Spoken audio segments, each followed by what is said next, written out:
Y'all mad about this? I thought it was some full-on nudity or something the way they was acting. Ellie fingered her for 2 seconds and they went to sleep.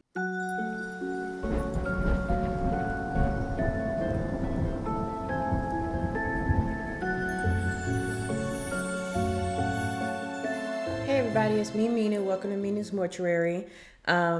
At the time this video is going up, it's not Friday the 13th, but we just had Friday the 13th. So happy belated Friday the 13th. And you see I am wearing my Jason shirt for this video. I don't know what my hair is doing. We just gonna deal with it. I know that I don't have, any decorations in the back. And I want to, and I have had in previous videos, but this space also doubles as my office space. And so in the past, when I was having all these cool things in the background, they were all very heavy and difficult to move. And so sometimes I would forget to move them. And then I would be doing work and I'd have to turn my camera on and they'd be like, oh, what's behind Minu now? Like, oh, what's that? What's that? What's that? Halloween's over, Minu. And I'm like, it's not over for me. But I had to move it because I didn't want to start getting complaints about me having skulls and stuff in my background. But I'm going to figure something out. I need to figure something out, or reorient the room in a certain way to make some things work. I'm just going to figure out. But in the meantime, I will share with you in my videos different things that I found that I've added to my collection of oddities. As you guys can guess, I have a skull collection, but I also have like a skeleton collection. I also have just a lot of dark, horror themed things. So one of the things I have is this. It is put it up to you, a vase that is in the shape of a very realistic heart. And on the side here, it says, don't give to idiots. I got it from a medieval torture museum, which gave me a new appreciation for Art the Clown. But, yeah, and it's a real vase. Like you can actually put things in it. I've, got some flowers from my garden and put them in there. I don't really trust putting water in it. It just doesn't seem like it's made to have water inside of it. But I am on the lookout. If you guys know of anywhere I can get some good horror themed fake flowers, I've been looking for the kind with eyeballs. I had found some that were themed after the Pet Shop of Horrors, but they were $12 a flower. And I'm not paying $12 per flower. I'm not doing that. So today I want to talk about The Last of Us Part 2 that came out. The show, not the game. And I know that I haven't talked about season 1, and I can give a brief overview of season 1, but I know season 2 has come out. People have been talking about it. I was supposed to talk about this last week. I didn't get around to it because life be lifing.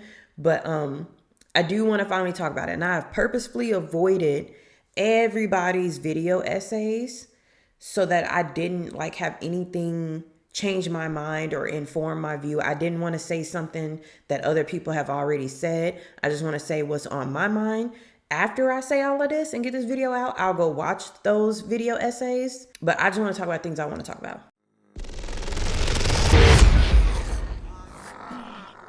Before I jump into everything, I need to talk about what season 2 is about. Season 2 is taking all the beats of part 2 from the game without all of the Abby storyline. Joel and Dina this time run into Abby and her gang. Abby is the daughter of the doctor that Joel killed at the end of season 1 because he was not going to let him take Ellie. So he killed him and then took Ellie. Abby and her friends, they showed up later in the aftermath. They found out what happened. They reveal here it's the nurses who said that it was Joel, as opposed to, I think before, maybe some people might have survived or something. They recorded a message saying what Joel had done. But in this situation, the nurses who were there that Joel did not kill in the show told everybody what happened. And Joel only killed the doctor because he saw him as standing between him and Ellie, and he spared the nurses because they didn't. They was like, hey, whatever, take her. So Abby and her friends find out, and they spend the next 5 years plotting and planning to find Joel and to kill him. And that's all Abby's been doing for 5 years. So they run into Dina and Joel in the snowstorm. They save Abby from all of these cordyceps zombies that are trying to kill her. They end up in the lodge with her and her friends. They ambush them, knock Dina out. They beat Joel to death. Ellie shows up at the last minute, sees them kill him, and she's unable to stop them. She's overpowered. She's not strong enough. 3 months later, after healing the broken ribs that she had, she decides to go after him. What I liked in this one is that Jackson gets attacked by zombies at the same time that everything is going on with Joel and Ellie and Abby and Dina. I loved every bit of it. I thought it was great world building. I thought it was a good answer to people who were complaining about the lack of zombies. So I thought that was really good, but it also raises the stakes of a lot of things, because it's like Joel needs to get back to them because he wants to help protect them and save them, but he gets torn between that and Abby, and choosing to help Abby is what ends his life. So I thought that was really impactful, because Joel is also going through this process of, he used to be somebody who would say, fuck it, I don't help people.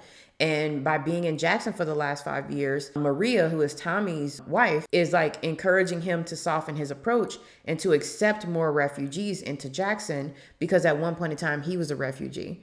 And so his kindness is what ends up killing him in the show and in the game. And I think that that's really, really impactful. But I also think it adds another layer to the reason why people weren't so eager to go after Abby for what she did to Joel, because they were trying to rebuild. They had all lost people, whereas in the game, it was just Joel.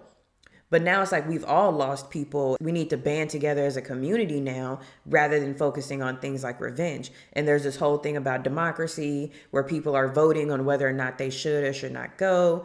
And they end up voting ultimately not to go. But everybody knows Ellie's going to go anyway. The vote was more so if anyone was going to go with her, basically. So I thought that that was a lot of good world building and giving more time and energy to more side characters. It makes the world feel more alive, instead of it being just a set piece or just a backdrop for Joel and Ellie's story.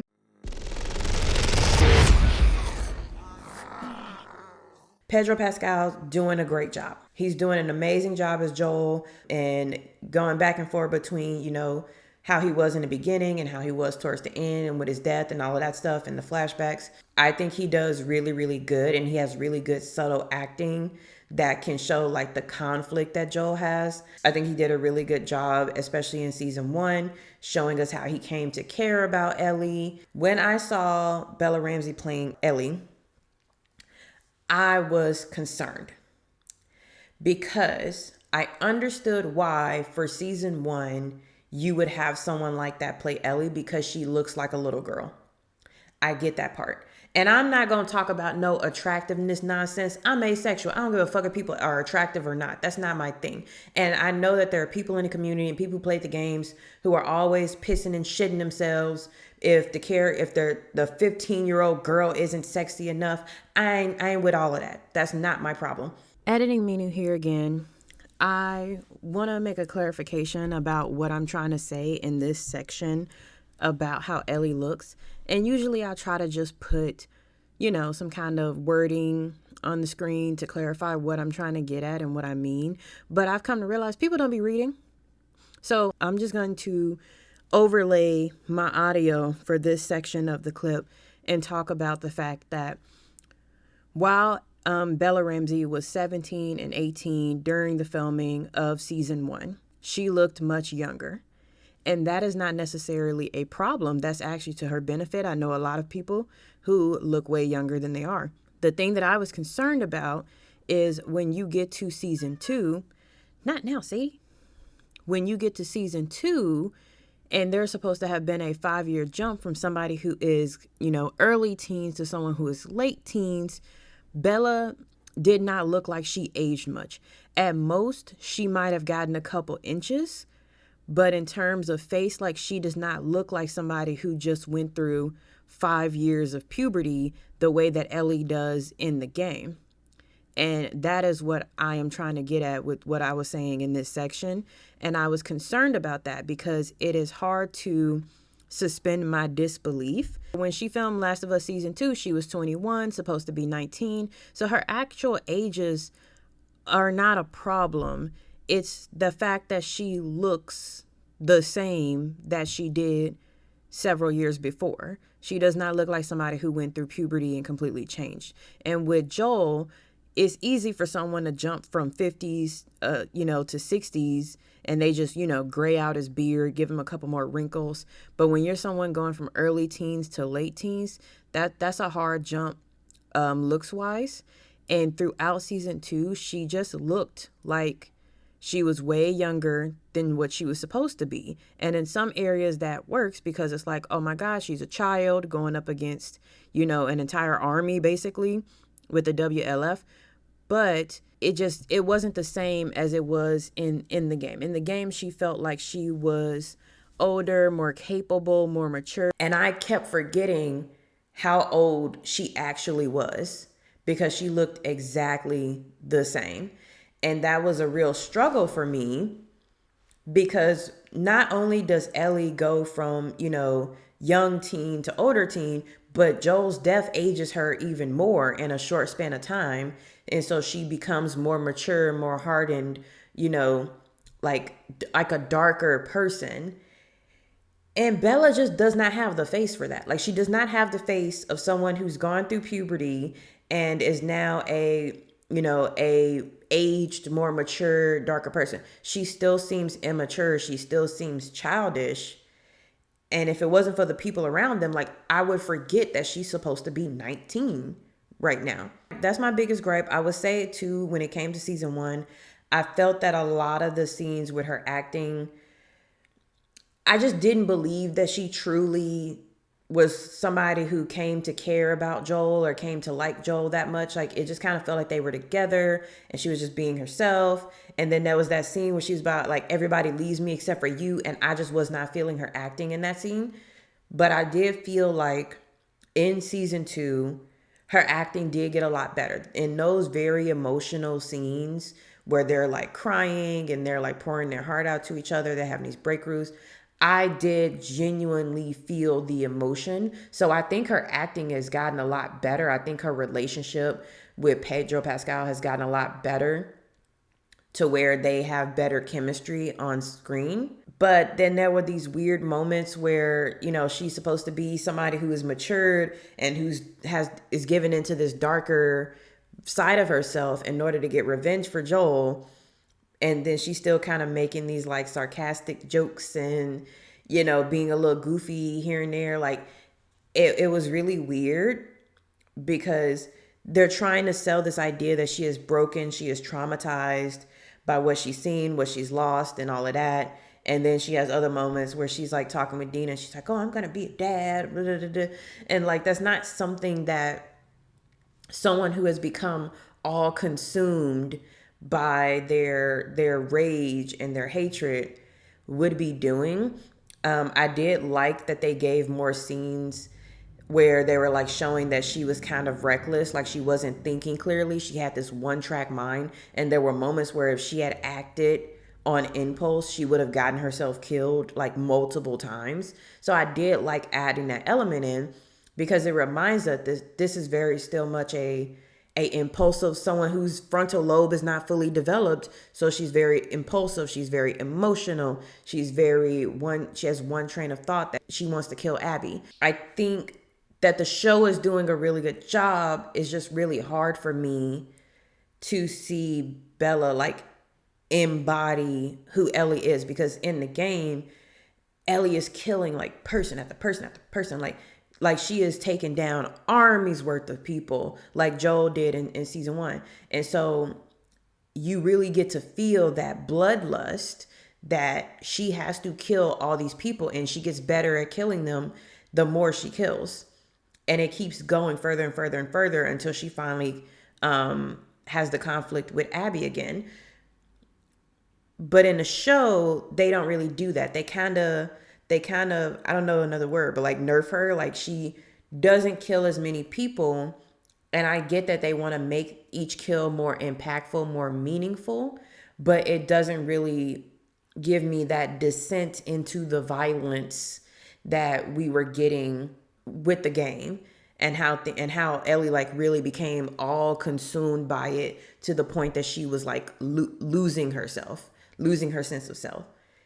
She still feels in season 2 like somebody who still has like this conscience and feels like genuinely conflicted about everything. Like every step of the way, she's feeling genuinely conflicted about things. And I get from a narrative perspective, that's good for the story you want to tell.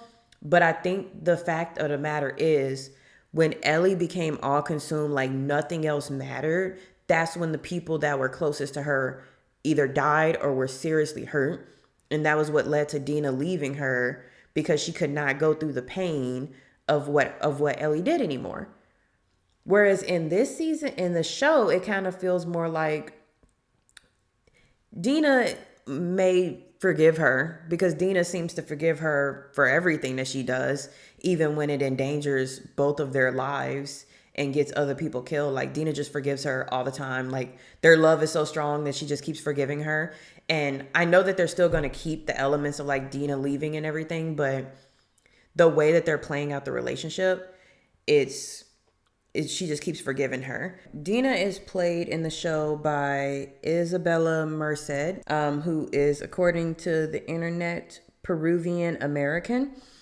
I felt weird about her character, the changes, because in the game, Dina, she's Jewish and she looks like a normal person. But she looks like a non-white person. Like you would not look at Dina and think that she was white. And I'm not saying that Isabella looks like a white person, but I'm saying that I feel like some of the things that made Dina unique and different are kind of toned down in the show in favor of making Isabella's look, I don't know, sexier. Like you're in the apocalypse, like 25 plus years into the apocalypse, and in the game, Dina always has her hair tied up because she has very thick hair, and that easily becomes a problem in the apocalypse. Like it could get snatched from you, it could get caught in things, it can get just matted and damaged in general because you're not gonna have a ton of beauty products in the apocalypse. You could get your butt out of my face, ma'am. But in the show, she has this like, beautiful curly hair. Her skin always looks good. And I get that she's Ellie's love interest and she's supposed to be presented as kind of like, it's giving girl next door in certain scenes. And I can see from Ellie's perspective where she's looking at Dina like, oh, she's so beautiful, she's so popular, and no wonder Jesse likes her, and I'm just me, and all of those things. But that was how Ellie feels, not like how we feel watching it. I just feel like Dina felt more like a regular person in the game who happened to have a very deep connection with Ellie, whereas it feels like Isabella here is here to look cute. And she's also played up more as like the brains of her and Ellie's relationship because Ellie is very impulsive. So she's the one that's able to help like think everything through. And I don't mind that being her character arc. Like I'm the smart person, I'm the logical one, I'm the one that's going to make this all a success because I can plan everything. I know exactly how much food we're going to need, how much water we're going to need, like all of those things. Like I have no problem with her being that character because then it shows, then it can like hurt even more with the fact that she supported Ellie in all of this revenge and she became a casualty. She became a casualty of it because she wanted to support Ellie because she loved Ellie, and Ellie's actions end up hurting her severely and getting Jesse killed. So I have no problem with her having that whole thing. But it's like, in the game, there's times when Dina talks about her family's religion and how they survived the Holocaust and all those things. And I think with our current climate, it would have been good to have a character talk about, Holocaust, Nazi Germany, and the things going on. But instead, her background comes into play about her being bisexual and repressing the side of her that likes girls and stuff like that. And I don't take issue with a character talking about how they've repressed their sexuality. And I think that that's fine to have in the show, but I think having that other side of it too adds to the world building because it shows like these are people from all types of backgrounds, all races, all religions, all sexual orientations, and they've all had to come together in Jackson to have a better life, to form a community. So I just feel like that. I don't like that there was no mention of that. And she just didn't look, She looked like way too pretty, too put together all the time. Like there was one scene when they both woke up in the morning after having sex and like wanting to kiss her, and she's like, "Oh no, let's chew some beef jerky because we have morning breath." Like, yeah, let's not forget about the fact ain't nobody brushing their teeth. Anyone brushing their teeth at this point in time?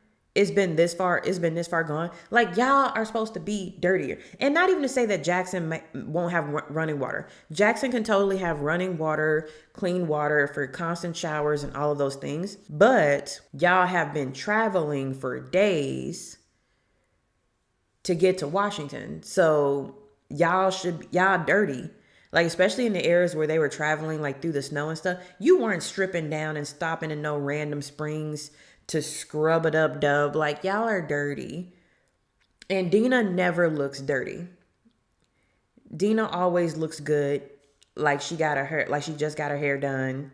Like, her makeup on. Like, it just, I don't know.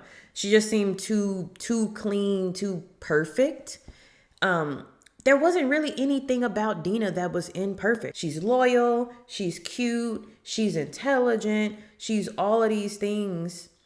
And she's in love with Ellie. Like, there's nothing wrong with her. When in reality, everybody has flaws. Like, I think in the game, there was a scene where she was trying to help Ellie and she fell through the ceiling. Like, stuff like that. Because these things, you get hurt, And maybe it wouldn't make sense in a show for someone to fall through a ceiling and then get up and be almost okay, but whatever. I heard some online calamity around the fact that they had a sex scene. When I heard that they had like a sex scene before watching it, I was like, I really don't care that much. But then when I saw it, I was like, y'all mad about this? This is what you mad about? They made out and Ellie fingered her for 2 seconds. I thought it was some full-on nudity or something the way they was acting. Ellie fingered her for 2 seconds and they went to sleep. Y'all are crazy for being mad about that. Now, what I say you can be mad about is that after Dina realizes that Ellie is actually immune and not going to turn into a zombie and she doesn't have to kill her, she tells her she's pregnant, she cries, and then they start making out and like then they have the sex scene. It can be argued that that didn't make sense, but it can also be argued that they were like emotional. I just realized I look so tired. I'm trying to wean myself off coffee. I'm trying not to do the coffee every single day.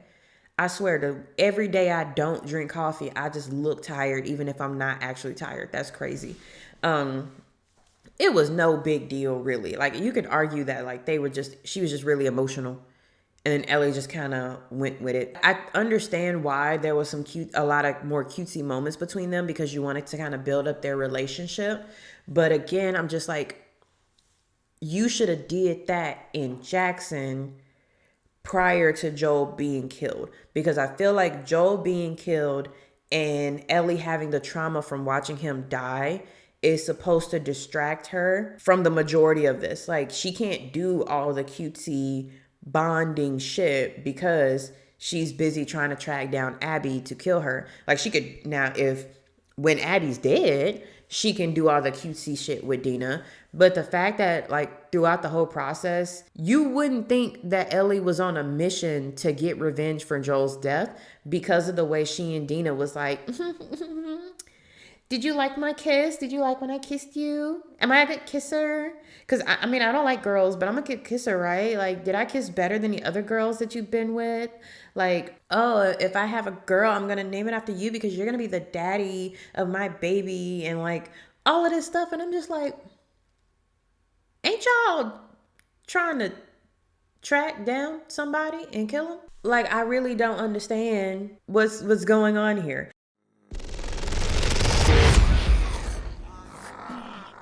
Moving on to Abby now. They immediately introduce us to Abby.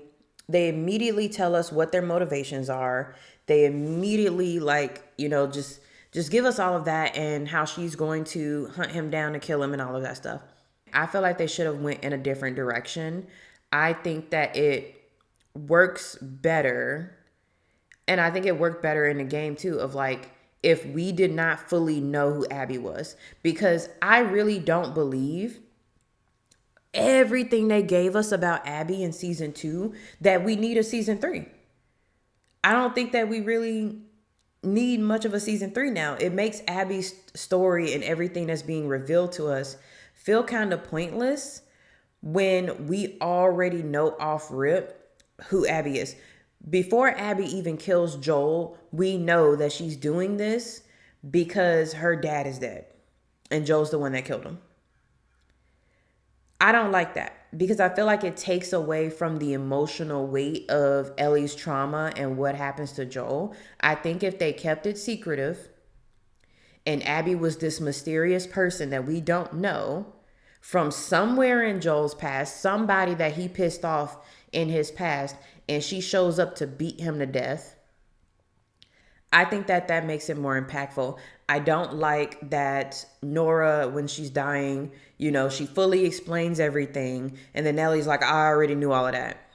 I understand thematically from the story. Some people may feel like that works.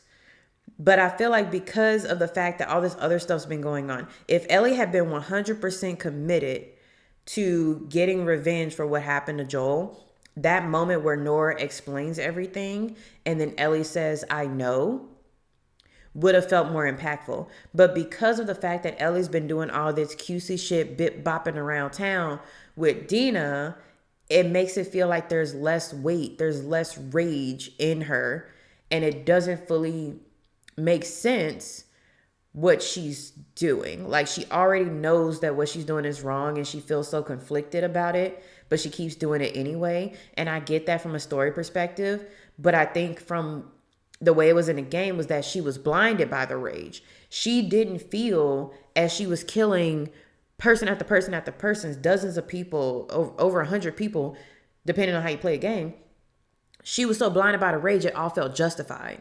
And it was all justified up until she got to the point where she killed the pregnant girl whose name I can't remember. That's when it was like, that was a shock to her. But it feels like in the show, Ellie is already conflicted from the very beginning. And she doesn't fully believe she's doing the right thing.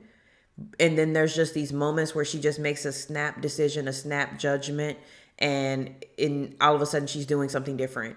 And I just don't know. It just felt like if you was really that conflicted, you wouldn't have beat Nora to death and then, no, well, she didn't beat Nora to death, but you wouldn't have beat Nora within an inch of her life and then left her down there to turn into a spore monster, you know?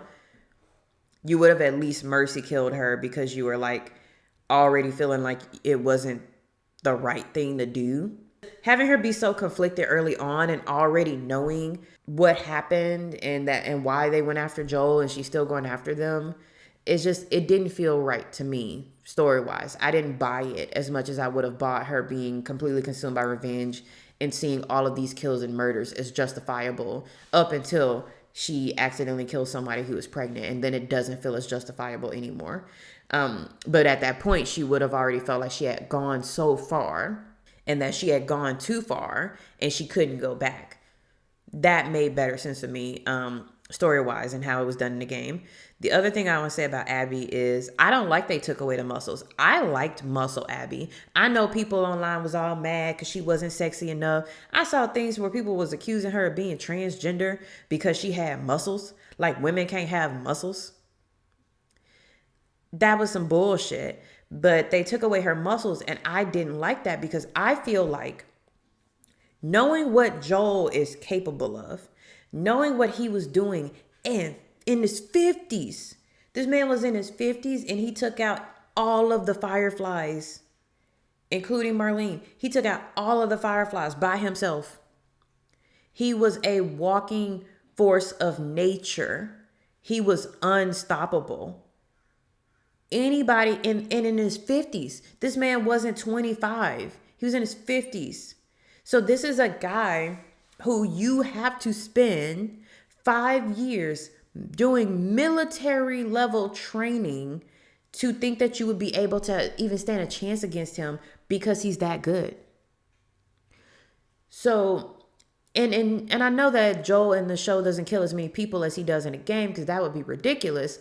But he is a force of nature. And if you want to take down a force of nature, you have to push your body to the absolute limit so that you can take him on. So her having muscles and doing all these workouts and being completely committed to her revenge against him makes perfect sense to me. Because she, in order to beat someone who's a force of nature, had to become a force of nature herself. And because 5 years of her doing all of this workouts and training to kill Joel, and 5 years of Ellie being in Jackson where she doesn't have to do that much training. She doesn't have to work out that much. Like, I know on the show, they show Ellie like, learning how to fight men that are bigger than her, but they still pulling the punches because they're bigger than her and she's not as good as them. I understand that and why that's like a good thing to throw in there. But again, Bella looks like a child. But none of it matters when you go up against someone like Abby. So when they finally have their showdown and Abby is clearly stronger, it's because she has military training and she trained for 5 years to kill someone who they thought was unkillable. And Ellie has only spent 3 months sitting in a hospital. All of the workouts and training that she was doing wouldn't have mattered if she spent 3 months sitting in a hospital while her ribs healed. So it was one of those things, like, it wasn't super necessary, because her sitting in a hospital bed for 3 months, she was automatically much weaker than she would have been, at the beginning of the story. So her getting her shit kicked in by Abby makes sense. There was nothing wrong with Abby being muscular. And I don't like that they took away the muscles, because it makes her look less intimidating and less like somebody who's been training the last 5 years for this specific moment. So then it's just like she's just somebody who's like slightly older than Ellie.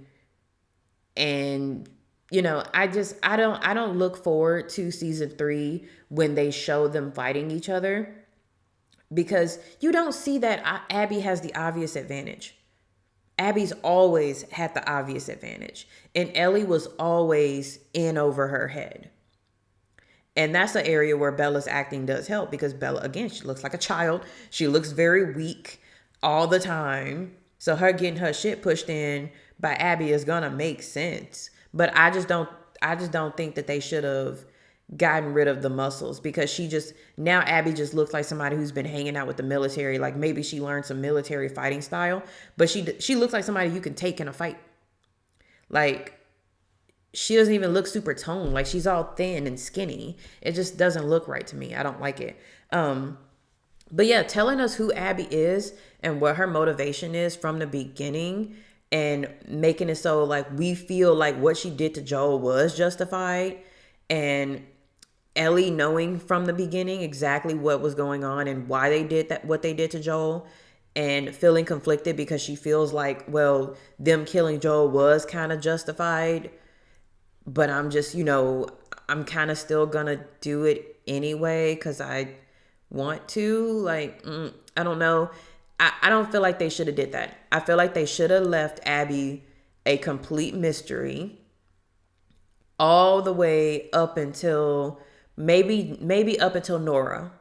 Maybe up until Nora, she could have said some things about like he killed Abby's father, and Ellie could have probably been like, I don't care because he was my father and you took that away from me. So she does it anyway. And then it's only when we get into season 3, when we're actually watching Abby's full story, that we get the full understanding of why she did it. Because I feel like that's what would make people who are watching a lot more conflicted, as opposed to giving us all this up front because you want us to be conflicted the whole time.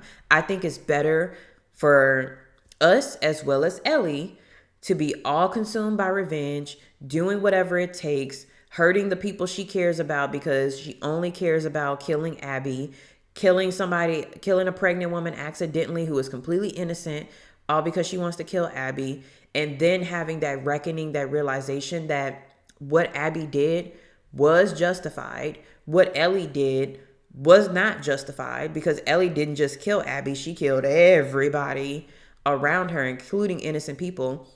And then Dina wanting to leave her is also justified, because it also shows too in part 2 of the game that Ellie is still being haunted by those PTSD. And Tommy is the one who, reignites that flame for her to go after Abby again. And I feel like the part of that was because Tommy was there in the game when Joel was attacked and he got killed. So Tommy is invested in this as well.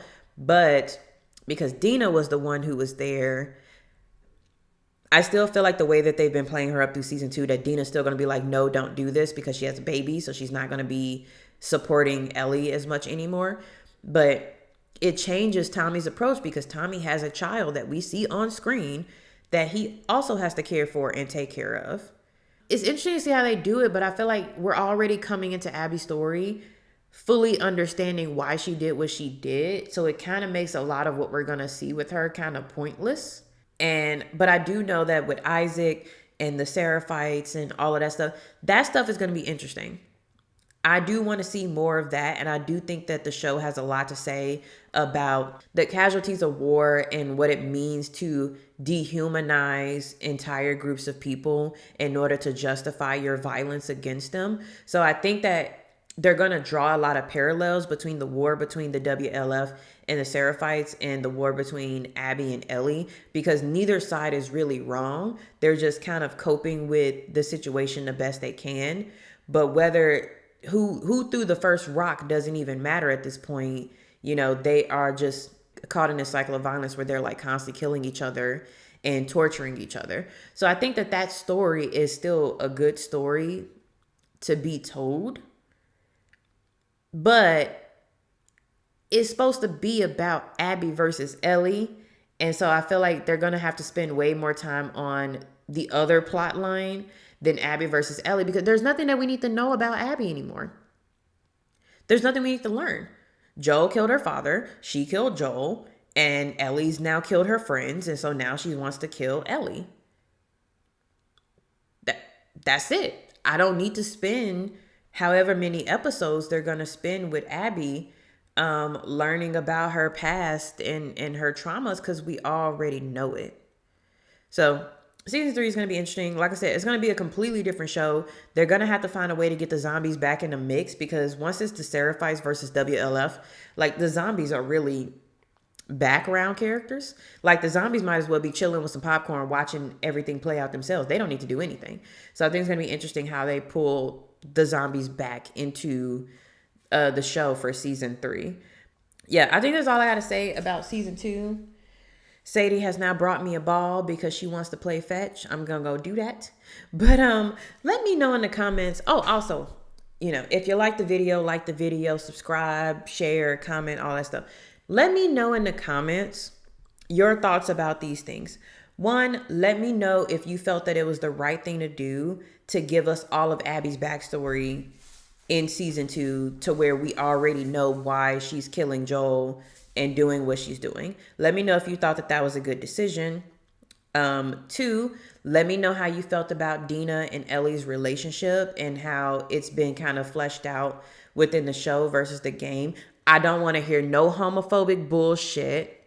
I do not give a fuck about them being lesbians. They was together in the game and they together in the show. So if you say some shit like that, I'm going to delete your comment. I don't want to hear it.